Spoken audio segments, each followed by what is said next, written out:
கறிக்கோழி பண்ணை விவசாயிகளின் நியாயமான கோரிக்கைகளை நிறைவேற்றாமல் அவர்களை கைது செய்யும் திமுக அரசுக்கு அதிமுக பொதுச் செயலாளர் எடப்பாடி கே பழனிசாமி கடும் கண்டனம்.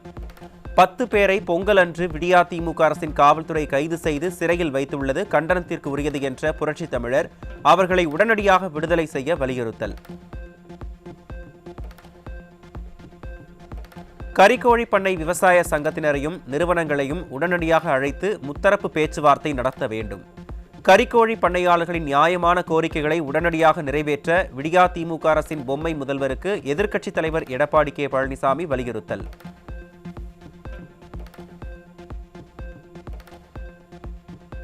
சென்னையில் அதிமுக பொதுச் செயலாளர் எடப்பாடி கே பழனிசாமியுடன் இங்கிலாந்து நாட்டின் சர்ரே ஹீத் போரோ நகரின் மேயர் லூயி ஆஷ்பரி உள்ளிட்டோர் சந்திப்பு. இங்கிலாந்து பென்னிக்விக் ட்ரஸ்டைச் சேர்ந்த சாரோன் ஆன் பில்லிங் மற்றும் நிர்வாகிகள், கேம்பர்லி தமிழ்ச்சங்கத்தைச் சேர்ந்த நிர்வாகிகள் உள்ளிட்டோரும் புரட்சி தமிழரை நேரில் சந்தித்து பேசினர்.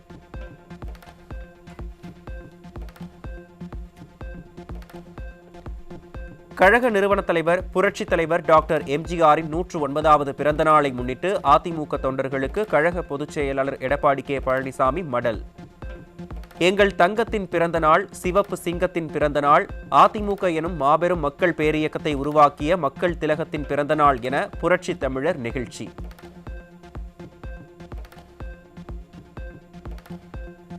தீய சக்தியின் ஆட்சியிலே இருள் சூழ்ந்திருந்த தமிழகத்தை மீட்டெடுத்து ஒளியேற்றி குடும்ப ஆட்சிக்கும் கொடுங்கோல் ஆட்சிக்கும் முடிவு கட்டி மக்கள் ஆட்சியை உருவாக்கிய மகத்தான தலைவர் நம் புரட்சி தலைவர். அநீதியை அழித்து நீதியை நிலைநாட்டுவதற்கு அவர் ஏந்திய அதிமுக எனும் ஆயுதம் சில தமிழ் இன துரோகிகளின் சதி திட்டங்களை உடைத்தெறிந்தது எனவும் புரட்சி தமிழர் பெருமிதம். கிராமப்புறங்களில் நிலவிய அடிமைத்தனங்களுக்கு காரணமாயிருந்த நிர்வாக முறையை முற்றிலும் ஒழித்து கிராம நிர்வாக அலுவலர் என்னும் புது பதவி மூலம் நிர்வாகத்தை மக்கள் கையில் கொண்டு சேர்த்தவர் புரட்சி தலைவர். இந்தியாவில் வேறு எங்கும் இல்லாத அளவுக்கு 69 விழுக்காடு கல்வியிலும் வேலை வாய்ப்பிலும் இடஒதுக்கீடு கொடுத்த பெரும் தலைவர் எனவும் புரட்சி தமிழர் புகழாரம். ஜனநாயகத்தை சீர்குலைக்க நம் அரசியல் எதிரிகள் எத்தனை திட்டங்கள் தீட்டினாலும் அவை அனைத்தையும் தவிடு பொடியாக்கி தமிழக மக்களுக்கு நல்லாட்சியை வழங்குகின்ற கடமையும் பொறுப்பும் நம் அனைவர் முன்பும் இருக்கின்றது என புரட்சி தமிழர் மடல்.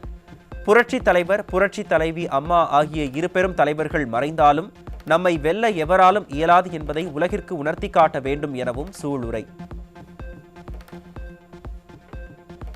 சேலம் மாவட்டம் எடப்பாடி சட்டமன்ற தொகுதியைச் சேர்ந்த திமுகவினர் 100க்கும் மேற்பட்டோர் அதிமுக பொதுச் செயலாளர் எடப்பாடி கே பழனிசாமி முன்னிலையில் கழகத்தில் இணைந்தனர். அதிமுகவில் இணைந்தவர்களுக்கு கழக துண்டு அணிவித்து வாழ்த்தி வரவேற்ற புரட்சி தமிழர் மக்கள் பணியை சிறப்பாக மேற்கொள்ள வேண்டும் என்று அறிவுறுத்தல்.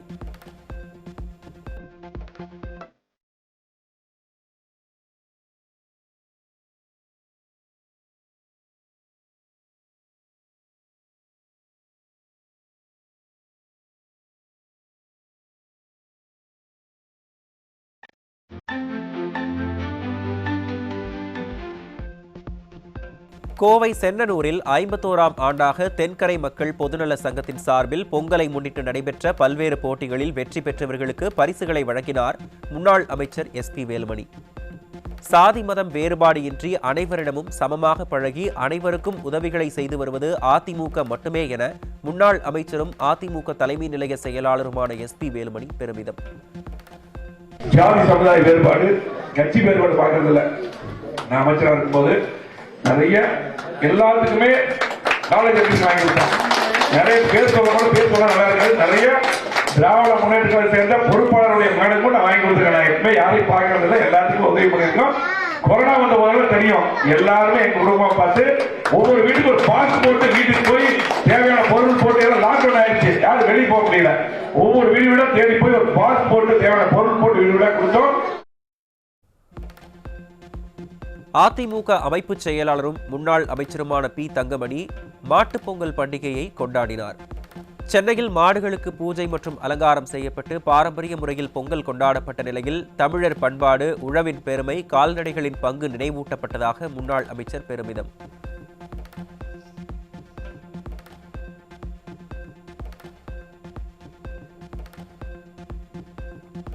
கோவை சூனாபுரம் உள்ளிட்ட பல்வேறு பகுதிகளில் இளைஞர்கள் நடத்திய பொங்கல் விழா விளையாட்டுப் போட்டிகளில் அதிமுக தலைமை நிலைய செயலாளரும் முன்னாள் அமைச்சருமான எஸ்பி வேலுமணி பங்கேற்பு. விளையாட்டுப் போட்டிகளில் வெற்றி பெற்றவர்களுக்கு பரிசுகளை வழங்கிய முன்னாள் அமைச்சர் எஸ்பி வேலுமணி அன்னதானம் வழங்கியும் பொதுமக்களுக்கு பொங்கல் வாழ்த்து தெரிவித்தார்.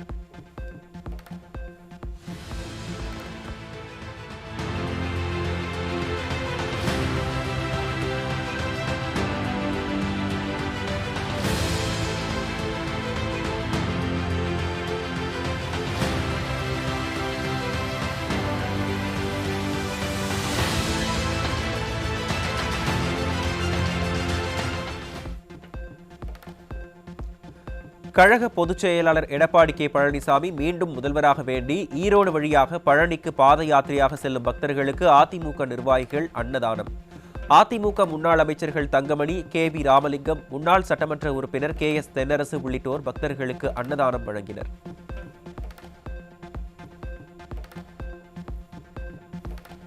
விழுப்புரம் மாவட்டம் திண்டிவனத்தில் அதிமுக சார்பில் நடைபெற்ற மாபெரும் கோலப் போட்டியில் வெற்றி பெற்றவர்களுக்கு அதிமுக முன்னாள் அமைச்சரும் மாநிலங்களவை உறுப்பினருமான CV சண்முகம் பரிசுகள் வழங்கினார். கோலப் போட்டியில் வெற்றி பெற்ற பெண்களுக்கு ஃப்ரிட்ஜ், வாஷிங் மெஷின், டிவி உள்ளிட்ட பரிசுகளை அதிமுக முன்னாள் அமைச்சர் CV சண்முகம் வழங்கி வாழ்த்தினார்.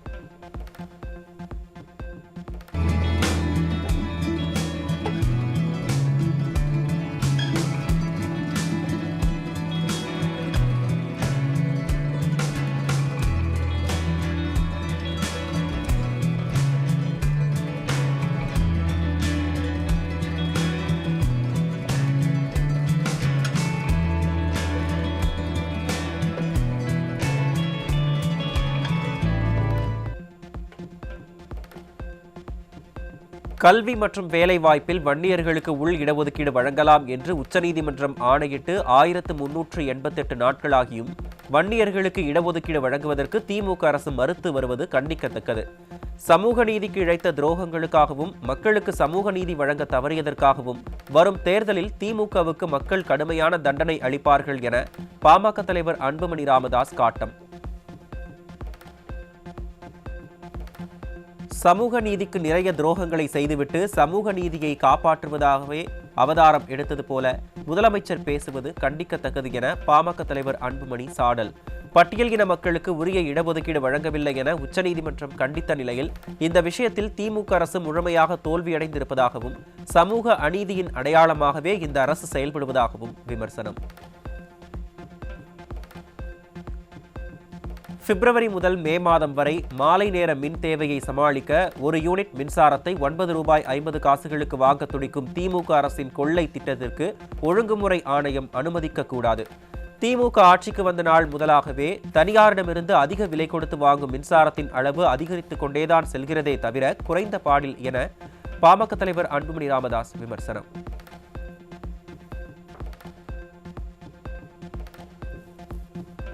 மகாராஷ்டிராவில் மொத்தமுள்ள 29 மாநகராட்சிகளுக்கு நடைபெற்ற தேர்தலில் 26 இடங்களை கைப்பற்றி தேசிய ஜனநாயக கூட்டணியான மகாயுதி அமோக வெற்றி. மும்பையில் 30 ஆண்டுகால சிவசேனாவின் ஆதிக்கத்தை முறியடித்து முதல் முறையாக பாஜகவை சேர்ந்த மேயராக பதவியேற்கிறார்.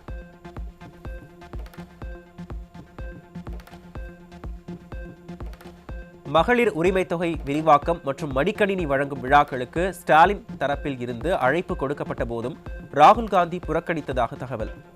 சமீபத்தில் கூடலூருக்கு வந்த ராகுல் ஸ்டாலினை சந்திக்காமல் வயநாடு வழியாக சென்றதால் இதுதான் நமக்கு கொடுக்கும் மரியாதையா என்று ஸ்டாலின் கொந்தளித்ததாக தகவல்.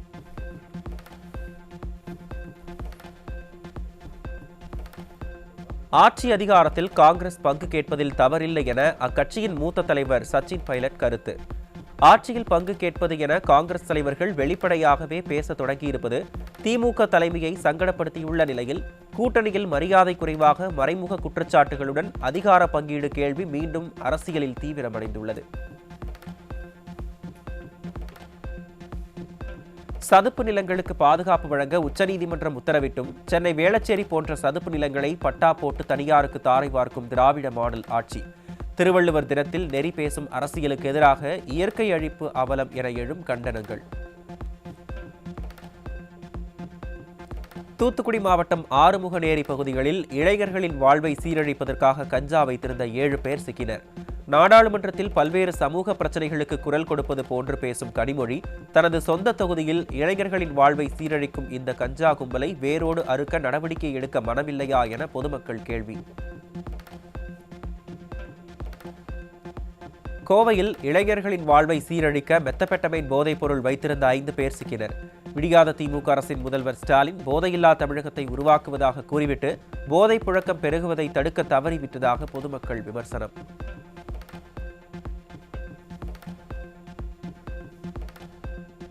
மதுரை மாவட்டம் பாலமேட்டில் கோலாகலமாக நடைபெற்ற ஜல்லிக்கட்டு போட்டியில் 870 காளைகள் அவிழ்த்துவிடப்பட்ட நிலையில் 17 காளைகளை அடக்கி முதலிடம் பிடித்த மாடுபிடி வீரருக்கு கார் பரிசு.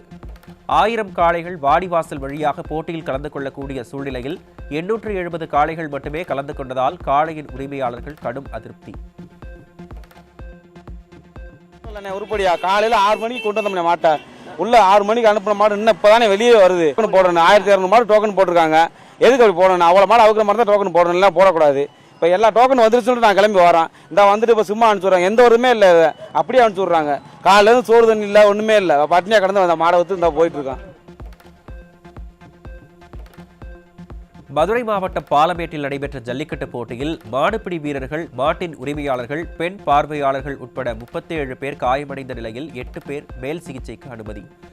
தமிழர்களின் வீர விளையாட்டான ஜல்லிக்கட்டு போட்டியை முறையான திட்டமிடல், பாதுகாப்பு வசதிகள் ஏதுமின்றி விடியாத அரசு மெத்தன போக்குடன் நடத்தியதாக மக்கள் குற்றச்சாட்டு.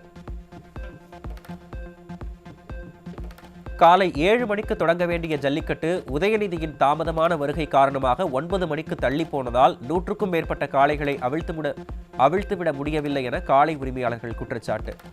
காலை திட்டமிட்டபடி ஜல்லிக்கட்டு போட்டியை தொடங்கியிருந்தால் அனைத்து காளைகளும் அவிழ்த்துவிடப்பட்டிருக்கும் என்று குற்றம் சாட்டிய மாடுபிடி வீரர்கள் இதுபோன்ற நிகழ்ச்சிகளுக்கு கூட உதயநிதி தாமதமாக வருவாரா என்று காட்டத்துடன் கேள்வி. துணை முதல்வர் வந்தாருனே வந்து அவரால் பிடிக்க முடியல, அவ்வளோ மாடலாம் அது வயசு தானே, வேற ஒன்றும் இல்லை. அவுக்க முடிய மாட்டை 10 மணிக்கு அவுக்க சொல்லி இப்போ இந்த கடைசியில் இப்போ எங்களை வெளியேற்றி விட்டாங்க. கரெக்டாக மாடை அவுக்கவே முடியல எங்களால். இருந்தால் இப்போ பாருங்க வட்ட வட்டம் இதே பிரச்சனை தான் வந்துகிட்டு இருக்குது. மதுரை பாலமேடு ஜல்லிக்கட்டு போட்டியில் அவிழ்க்கப்படாத காளைகளுக்கு பரிசு வழங்காமல் சென்ற வாகனத்தில் ஏறி பரிசுகளை முண்டியெடுத்துக் கொண்டு அள்ளிச் சென்ற காளைகளின் உரிமையாளர்கள். வெற்றி பெற்ற காளைகளுக்கு டோக்கன் வழங்கப்பட்டும் பரிசு பொருட்கள் வழங்காததால் விழா குழுவினருக்கும் காளை உரிமையாளர்களுக்கும் கடும் வாக்குவாதம்.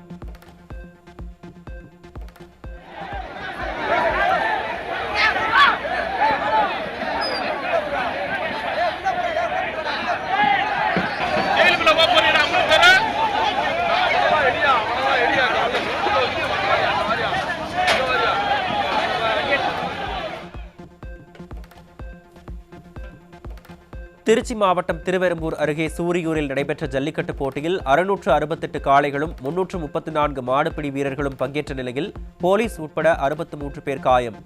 வீர விளையாட்டான ஜல்லிக்கட்டு போட்டியை கூட விடியாத ஸ்டாலின் அரசால் திறமையாக நடத்த முடியாதா என மக்கள் கேள்வி.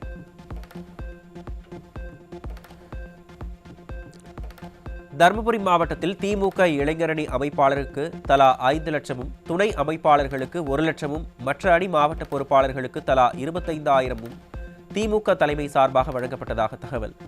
உதயநிதி சார்பாக வழங்கப்பட்டதாக சொல்லப்படும் இந்த தொகை தங்களுக்கு கிடைக்கவில்லை என அக்கட்சியின் ஒன்றிய அளவிலான நிர்வாகிகள் புலம்பியதால் திமுக செய்த பணப்பட்டுவாடா அம்பலம்.